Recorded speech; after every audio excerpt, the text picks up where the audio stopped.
Pancit is a Filipino dish. It's noodles, and it's basically made up of the usual ingredients of cabbage, carrots, green beans, or snow peas. It's going to have onions, garlic, and soy sauce, and I add chicken broth. But there's going to be a variety of what kind of noodles you are going to use. Some use Pancit Canton, which is the thick yellow Chinese noodles. I don't care much for that, although it's all the same ingredients, but then adding different noodles to it. So the other noodle is another bean thread noodle, I believe. It's called the Bihon. That's why it's called Pancit Bihon, because Bihon is the noodles that we use. You can use that. I like to use this one, which is the vermicelli noodles. It's the green bean thread, and these are much thinner. Not too much, just thinner than the Bihon noodles. I prefer this one. You guys can use whatever noodles you want. Just make sure that it's not too thick, kind of thing. It's actually just for preference. I like mine this way. You can then add your variety of either shrimp, pork, or chicken, or sometimes we do add Chinese sausage to it, which I was going to add.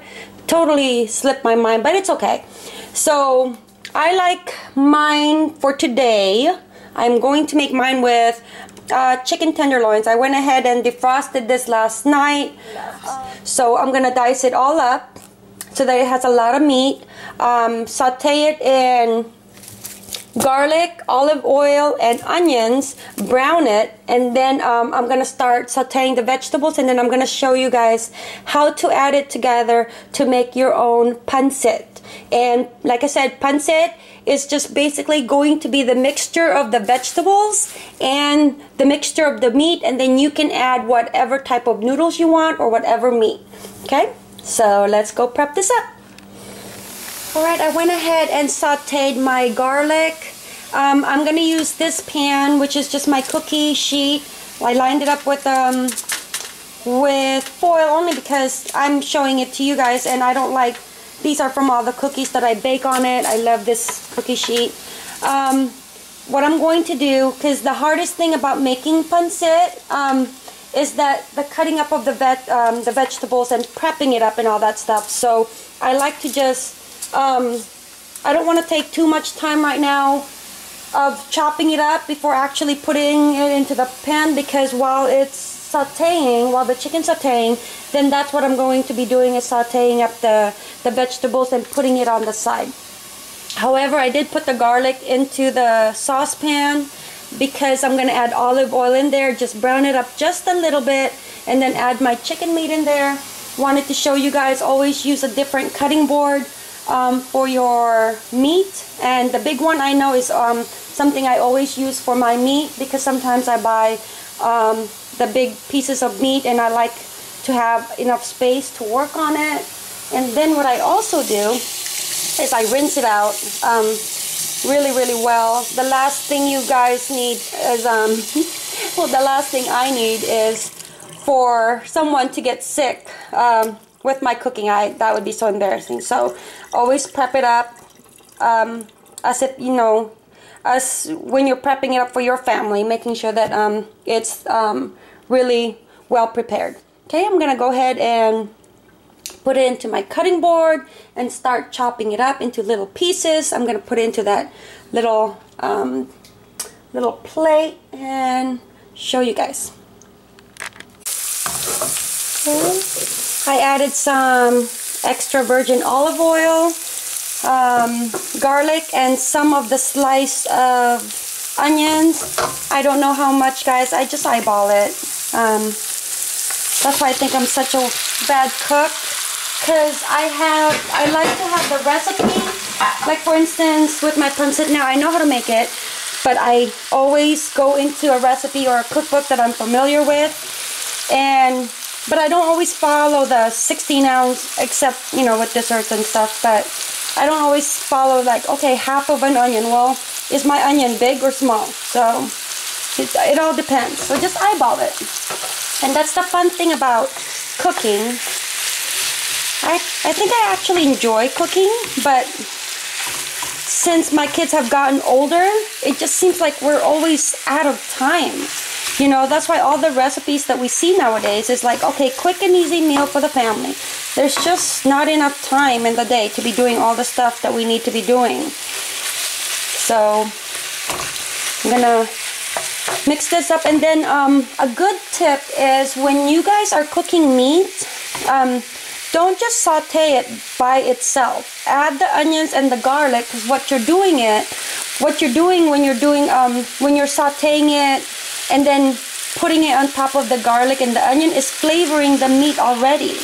Because sometimes, like ground beef, when we just ground it up and we don't put the garlic and onion, then when you bite into the cooked meat by itself, there's no flavor. And that's the reason. It's because as it cooks, you should already be adding flavor onto it, so it's already stuck into the meat. I'm gonna go ahead and add some salt and pepper into that.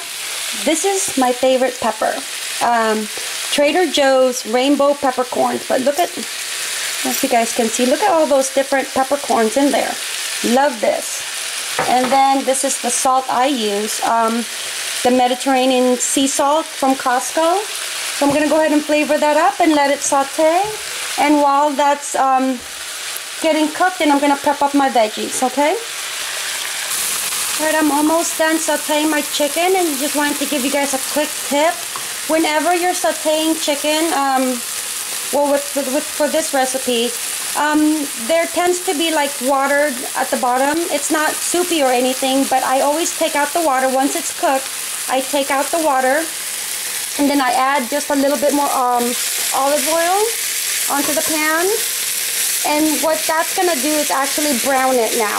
So it's already cooked, but if you're gonna keep putting it into the heat, this is just tenderloin, so it doesn't take a long time to cook. But what you're doing when there's water in there is actually just basically boiling it. So I take out the water, whatever excess water it has after it's done cooking, and then that way I can finish it up for like another 5 minutes, and all it's gonna do is just brown it. Just something I do. I don't know if it's, you know, out there in any recipes, but I like to brown it just a little bit, so it doesnn't look like you just boiled your meat. Alright, I've cut up about 4 carrots so far, and what they are is just about 2-inch strips. So how you do that is peel your carrots. This is 1 whole carrot. Cut it in half. So cut the carrot in half, and then that whole carrot in half, cut that again in half, so that you get these 2 pieces from half of a carrot. And then what you do to cut it into a diagonal shape, with Asian cooking, it's all about, you know, the cutting of the vegetables. It's the preparation of the vegetables. So diagonal just means that you're just going to cut it like that, and then here's your strip. So I mean, it doesn't have to be perfectly that way, but that's how usually the pancit is. Just as long as you're not cutting a big chunk like this, or cut it in circles kind of thing. Just prep it up in a diagonal way, and then you'll be good to go. Alright, I have another pan with onions and garlic. I've already taken out my meat, set that aside. I don't like to mix it in with my vegetables. I'm going to first do my carrots and then my green beans. I'm going to do my snow peas and my cabbage and my celery. That's the one thing I did forget to tell you guys. I forget to take it out of the fridge, is you also need celeries with pancit. So add on my carrots, and the reason that I do like to do it separate is because my pan is small for one, and adding all these vegetables, it will start piling up. But the other reason is because the carrots and the green beans, they're hard to cook, you know, to get it that right consistency of a good crunch. I don't like my vegetables very, very soggy or very, very cooked. So I'm gonna saute up the carrots first, just for maybe a good 10-15 minutes. Then add on my green beans. flavor it up with a little bit of soy sauce, garlic and, I'm sorry, not garlic, pepper and salt. And then I'm also going to set that one aside. Once it's done, I'm going to get another saucepan with garlic and onions. And then I'm gonna do my other vegetables that are not so hard to cook. I do it this way. You guys don't have to. There's so many recipes out there. This is just what I'm comfortable with in my kitchen and with what I have. See, as you guys can tell, this is just a regular saute pan. And look how it's already filled up with just the carrots. I still got my cabbage and my celery and all that stuff. So let this cook in for a little bit. And then I'm going to add in my my green beans. And just to show you guys with the green beans, just like the other one, I cut it diagonally. Doesn't have to be perfect, just about 2-inch, just so that when it starts cooking, it does cook together and it's almost done at the same time. Okay? Alright, I'm still prepping up all my veggies. Look at this. So, got more to go. Very time consuming. Went ahead and just did the carrots by itself because it took me a bit longer than I wanted it to prep up the green beans, which is okay. Like I said, I like my veggies with just a little crunch to it, but it has to be fully cooked, of course. I added some onions in there. I like to set my onions and my garlic to the side because you never know. I mean, my book says, here's the recipe for it, so if you guys want to, it's called Pancit Guisado, sauteed rice noodle. It's also called pancit, is it? Not pancit canton. Pancit Bihon. Same thing. So here's the recipe. But as you can see, it says serves 10 or more. Well, that's always a, just, what do you call that? Eyeball. Because it serves 10 or more, but what if that 10 person just, out of all the dishes, just wants, you know, a full plate of pancit kind of thing. So I'd rather have a little extra of what I cut up, like the onions and the garlic, and the carrots and green beans, rather than not having enough later on. So go ahead and get this nice and tender before I add in my celery and my snow peas. Okay, and I still gotta cut that up. Oh, all right. See you guys in a bit. All right, my green beans that I first put in there is almost tender. It's still not cooked, but I went ahead and that's a good time to go ahead and add the celery, because the celery won't take as long to cook as the green beans. And then I also added the snow peas, because the snow peas is nice when it's bit crunchy. So cook that.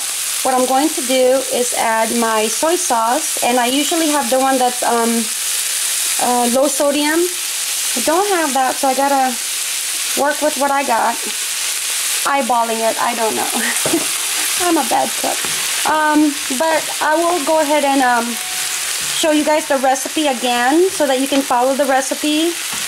This is just me showing you guys the process of it. There's so many recipes out there online. All you have to do is Google Filipino Pancit, and every single one of those recipes. Good morning, Miss Danny. Can I see you? Can I see your pretty good morning face? Good morning. Good morning. I'm making a video. What do you say when I'm making a video? What does mommy say? Aloha, friends. Aloha, friends. Oh, I love it when you wake up, baby. You wake up such a happy mood. You're not like mommy at all. Mommy wakes up grumpy unless I get my coffee first. So saute this up. Go ahead and go potty, love. Wash your hands. Saute this up until it's nice and tender. Just add a little seasoning of the soy sauce, and then also is chicken broth. Okay, so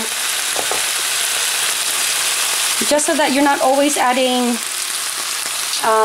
oil to it, because otherwise, you know, the pan's gonna get oily, and then it's also gonna dry up. So just add a little bit of the chicken broth in there.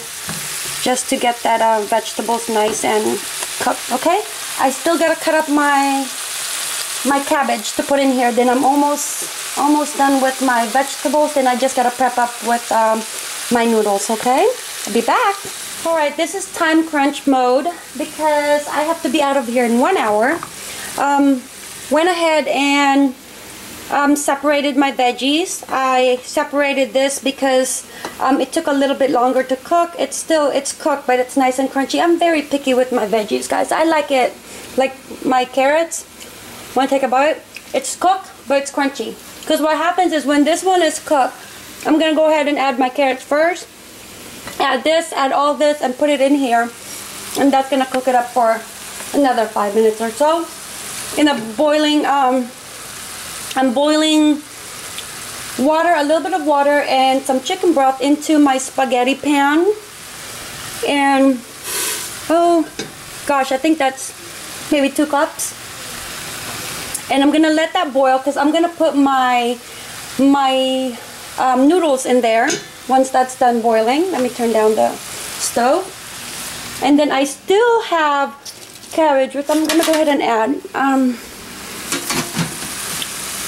What happens is that the inside part of the cabbage, inside part of the cabbage is harder than the outside, so I put that in there like 5 minutes before I put the rest, just to get it cooking a little bit. And then what I need to do so that it cooks is get a cover. Hold on.